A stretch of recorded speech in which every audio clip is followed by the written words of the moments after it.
오늘 우리에게 주시는 하나님의 말씀은 욥기 6장 14절부터 30절 말씀입니다. 이 새벽에 주신 말씀을 가지고 진정한 친구, 이런 제목으로 하나님의 말씀을 전하겠습니다. 어려울 때 돕는 친구가 참된 친구입니다. 그래서 진정한 친구는 어려울 때 보면 알 수 있습니다. 여러분에게는 어떤 친구가 있습니까? 그리고 여러분은 여러분의 친구들에게 어떤 친구 있습니까? 어려울 때마다 돌아보는 친구 있습니까? 그런데 욥의 친구들은 욥이 가장 고통스러울 때 어떤 도움도 되지 않은 친구들이었습니다. 아마도 그들도 전에는 욥이 잘 나갈 때에는 둘도 없는 친구였을 것입니다.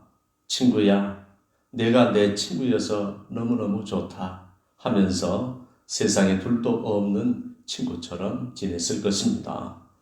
그러나 막상 어려움이 닥치고 나니 전에 욥이 보았던 그런 친구들이 아니었습니다. 욥은 자신이 당하는 고통을 위로하기는커녕 충고만 일삼는 엘리바스를 비롯한 친구들의 태도에 너무나 서운했습니다. 오히려 욥은 친구들 때문에 많은 상처를 받았고 많은 실망을 했습니다.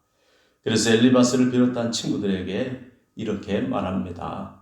낙심한 내가 전능하신 분을 더 이상 경외하지 않는다 할지라도 그래도 너희들 친구들만은 안타까운 마음으로 동정을 해주는 것이 맞지 않느냐고 항변했습니다. 그런데 욥의 친구라는 사람들은 마치 우기에 잠깐 범람했다가 급속히 말라버리는 개울과 같이 변덕스럽고 개울의 물살같이 지나가버린다고 했습니다. 욥은 친구들의 우정이 얼마나 변덕스러웠으면 쉽게 녹는 얼음과 눈, 그리고 그 얼음과 눈으로 된 개울에 비유했습니다. 얼음이 녹으면 금방 물이 검어져 흙탕물이 되고 눈이 녹아 그 검은 흙탕물 속에 감추어질지라도 그 개울물들은 날이 따뜻하면 쉽게 말라버리고 날이 뜨거우면 흔적조차 없이 아주 없어져 버리는 그렇게 보잘것없는 개울물과 같다고 했습니다. 그런데 사막을 횡단하는 상인들은 그런 개울을 믿고 가던 길을 벗어나 물을 찾다가 이미 말라버린 개울에서 물을 얻지 못하고 결국 삭막한 들에 들어가 죽는다고 했습니다.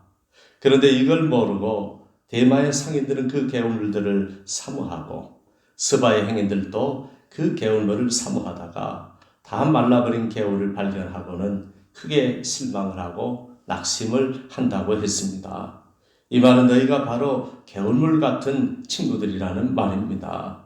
그런데 욥은 자신도 시냇물을 찾듯이 친구들을 찾았지만 이제 그 개울 같은 너희는 아무것도 아니구나. 너희가 두려운 일, 즉 내 몰골과 형편의 모습을 보고 겁을 내는구나. 내가 언제 너희에게 무엇을 달라고 말하더냐. 나를 위해 너희 재물을 그냥 달라고 하더냐. 내가 언제 원수의 손에서 나를 구원해 달라고 하더냐. 내가 언제 폭군의 손에서 나를 구원해 달라고 하더냐. 그런 적이 한 번도 없었다. 지금이라도 내가 무슨 잘못이나 허물이 있다면 나를 가르쳐서 나의 허물들을 깨닫게 해주라. 그러면 내가 잠잠하리라고 했습니다. 그러면서 욥은 친구들이 했던 옳은 말들이 어찌 그리 고통스러운고 너희의 책망은 무엇을 책망함이냐고 서운해하면서 너희가 남의 말을 꾸짖을 생각을 하지만 실망한 자의 말은 바람에 날아가는 것과 같다고 했습니다. 사랑하는 여러분, 욥에게 친구들의 말은 전혀 은혜가 안 되었습니다. 옳은 말만 했지만 전혀 가슴에 닿지를 않았습니다. 오히려 그 옳은 말들이 욥에게 더 큰 아픔만 주고 더 큰 고통만 주었습니다. 그들의 말 속에는 친구를 향한 사랑이 없었기 때문입니다. 사랑이 없는 말은 비록 옳은 말일지라도 그 사람을 찌르고 상처 주고 오히려 그 영혼을 죽이는 말이 될 수 있는 것입니다. 말이란 처음부터 끝까지 구구절절 옳은 말일지라도 사람을 구하고 살리는 말이 되지 못할 때가 있는 것입니다. 사랑하는 여러분, 우리는 옳은 말을 하기 때문에 옳다는 착각을 버려야 합니다. 때로는 옳은 말보다 사랑이 있는 말이 더 필요할 때가 있습니다. 옳은 말보다 공감을 하는 말이 더 필요할 때가 있습니다. 옳은 말보다 따뜻한 위로의 말이 더 필요할 때가 있습니다. 오히려 그런 말들이 친구들의 영혼을 구하는 것입니다. 사랑하는 여러분, 만일 주님이 옳고 그름의 잣대로만 우리를 대하셨다면 우리 중에 살아남을 사람이 있을까요? 단 한 사람도 없었을 것입니다. 그러나 주님이 우리를 너무나 불쌍히 여기셔서 우리를 아낌없이 사랑해 주셨기에 우리가 주님의 자녀가 될 수 있었고, 오늘도 우리가 주님의 긍휼을 입고 은혜 가운데 살 수가 있는 것입니다. 사랑하는 여러분, 진정한 친구는 어떤 친구일까요? 첫째, 사랑의 마음을 가진 친구입니다. 그러므로 주변에 환난당한 친구, 가슴 아파 울고 있는 친구가 있다면 그 친구의 고통을 안타까워하고 그 친구의 아픔에 공감할 수 있는 친구가 되시기를 바랍니다. 친구가 어려울 때 돌아볼 줄 알고, 친구가 아프면 함께 아파할 줄 알고, 친구가 울면 함께 울어줄 줄 알고, 친구가 낙심하고 상심하면 위로의 말을 건네줄 줄 아는 친구가 되시기를 바랍니다. 진정으로 친구의 마음을 얻고 그들을 고통의 수렁에서 구할 수 있는 길은 정죄의 칼이 아니라 그 친구를 안타까워하는 사랑인 줄로 믿습니다. 우리는 욥기를 통하여 욥의 친구들의 모습을 통하여 우리의 삶의 사랑이 얼마나 중요한지, 사람들마다 사랑이 얼마나 필요한지 새삼 깨달아야 할 줄로 압니다. 이제는 더 이상 누구에게나 정죄의 칼이 되지 말고 모든 사람들에게 사랑의 도구가 되어 영혼을 구하고 위로하는 자들이 되어야 할 줄로 믿습니다. 그렇게 사랑 안에서 참된 것을 하여 범사에 그리스도에게까지 자라나시는 주의 성도들이 되시기를 바랍니다. 사랑하는 여러분, 혹시 나도 모르게 상대방을 섣불리 판단하여 상처를 주었던 적은 언제였습니까? 늘 옳은 말만 하는 나 때문에 상처받은 가족이나 친구는 누구입니까? 우리는 정죄의 칼로 사람을 죽이는 자가 아니라 사랑의 언어로 사람을 구하는 자들이 되어야 할 줄로 압니다. 내가 사용하는 언어들을 고쳐서 영혼을 구원하시는 주님의 자녀들이 되시기를 바랍니다.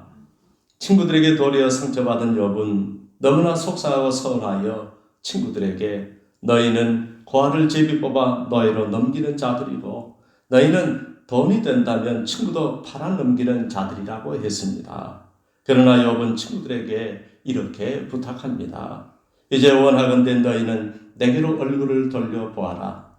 내가 너희 얼굴을 보고 결코 거짓말하지 아니하리라. 내가 너희에게 하고 싶은 말은 이것이다. 부디 너희는 돌이켜 행악자가 되지 말지어다. 아직도 나는 잘못이 없고 나의 의는 건재하니 다시 내게로 돌아와 주라고 했습니다. 이 말을 끝으로 욥은 친구들아, 내 혀에 어찌 불의한 것이 있겠느냐? 내 미각이 어찌 속이는 것을 분간하지 못하겠느냐? 그러니 돌아와 주라고 했습니다. 사랑하는 여러분, 진정한 친구는 어떤 친구일까요? 둘째, 친구를 구하기 위해 희생하고 헌신할 줄 아는 친구입니다. 주님은 사람이 친구를 위하여 자기 목숨을 버리면 이보다 더 큰 사랑이 없다고 하셨습니다. 물론 우리는 전능자가 아니기에 친구를 모든 환난에서 구해낼 수는 없습니다. 그러나 그 친구를 위해 때로는 희생하고 헌신할 줄 알아야 합니다. 그런데 안타깝게도 오늘 욥의 친구들 중에는 욥을 위해 희생하고 헌신하는 친구를 찾아볼 수가 없습니다. 한 사람도 없었습니다. 진정한 친구라면 그 친구가 위기에 처했을 때 그 친구를 구하기 위해 무언가라도 희생하고 헌신할 줄 아는 친구가 되어야 합니다. 그런 친구라야 진정한 친구이고 친구의 영혼을 구원할 수 있는 것입니다. 사랑하는 여러분, 오늘 욥의 친구들은 이 세상 모든 친구들의 모습을 대변하는 것입니다. 실은 이 세상 어디에도 진정한 친구가 없습니다. 이 세상 어디에도 진정한 위로자가 없습니다. 진정한 친구는 오직 예수 그리스도 한 분밖에 없는 것입니다. 나를 위해 십자가를 대신 져주신 분은 예수님 한 분밖에 없습니다. 진정으로 나의 연약함을 동정하실 분은 예수님 한 분밖에 없습니다. 예수님만이 우리를 사랑해 주셨습니다. 우리를 위해 몸도 마음도 목숨까지도 바치셨습니다. 우리를 위해 십자가 위에서 대신 속죄하는 속죄 제물이 되어 주셨고 우리 대신 피를 흘려 주셨습니다. 그리고 우리가 아플 때, 우리가 상처를 받았을 때 우리를 찾아오시고 우리를 돌아보셨습니다. 그러므로 이사야 53장 5절은 그가 찔림은 우리의 허물 때문이요 그가 상함은 우리의 죄악 때문이라. 그가 징계를 받음으로 우리는 평안을 누리고 그가 채찍에 맞음으로 우리는 나음을 받았도다라고 했습니다. 우리가 그 은혜로 구원을 받았고 위로를 받고 있는 것입니다. 오늘도 그 주님은 우리와 함께 하시는 분이십니다. 오직 주님만이 영원히 변치 않는 친구이시며 영원히 나를 진심으로 사랑하시는 친구이시며 나를 영원히 떠나지 않는 친구이시며 세상 끝날까지 영원히 나와 함께 하시는 친구이십니다. 그리고 내 인생 마지막 그 순간에 나를 저 영원한 천국까지 동행해 주시는 친구이십니다. 사랑하는 여러분, 이제 여러분들이 주님의 사랑으로 친구를 사랑하는 진정한 친구가 되어주시고 주님의 마음으로 친구를 위해 희생하고 헌신할 줄 아는 진정한 친구가 되어주시기를 바랍니다. 그리하여 슬픈 자를 위로하고 고난당한 자를 위로해 주시기를 바랍니다. 그리고 무엇보다 예수 그리스도만이 진정한 우리의 친구이심을 알고 주님께 사랑받고 주님께 위로받고 주님만 의지하고 주님께 피하시고 주님만 바라보고 주님께 나아가시기를 바랍니다. 힘들고 어려울 때 주님의 이름 부르시고 아프고 눈물 날 때 주님 전에 나아가 여러분의 눈물을 주님께 쏟으시기를 바랍니다. 그러면 우리 주님께서 진정으로 우리의 친구가 되어주시고 우리의 눈물을 닦아주시고 우리를 모든 혼란과 고난의 수렁에서 능히 건져주실 줄로 믿습니다. 그리고 진정한 친구가 되어주시는 우리 주 예수 그리스도를 여러분의 친구들에게 소개하고 증거하시는 복된 사람들이 되시기를 주님의 이름으로 축원합니다. 기도하겠습니다. 하나님 아버지, 진정한 친구는 예수님 안에서만 있습니다. 예수님의 사랑 가지고 예수님의 눈물 가지고 그 사랑과 눈물로 친구를 사랑하고 친구를 아껴줄 때 진정한 친구가 될 수 있는 줄 믿습니다. 진정한 친구는 예수님의 사랑으로 희생할 줄 알고 헌신할 줄 아는 친구인 줄로 믿습니다. 그런 삶을 우리가 살아가게 하심으로 우리의 희생과 헌신으로 우리가 드리는 사랑으로 우리 주 예수 그리스도를 증거하며 살아갈 수 있도록 은혜를 베풀어 주옵소서.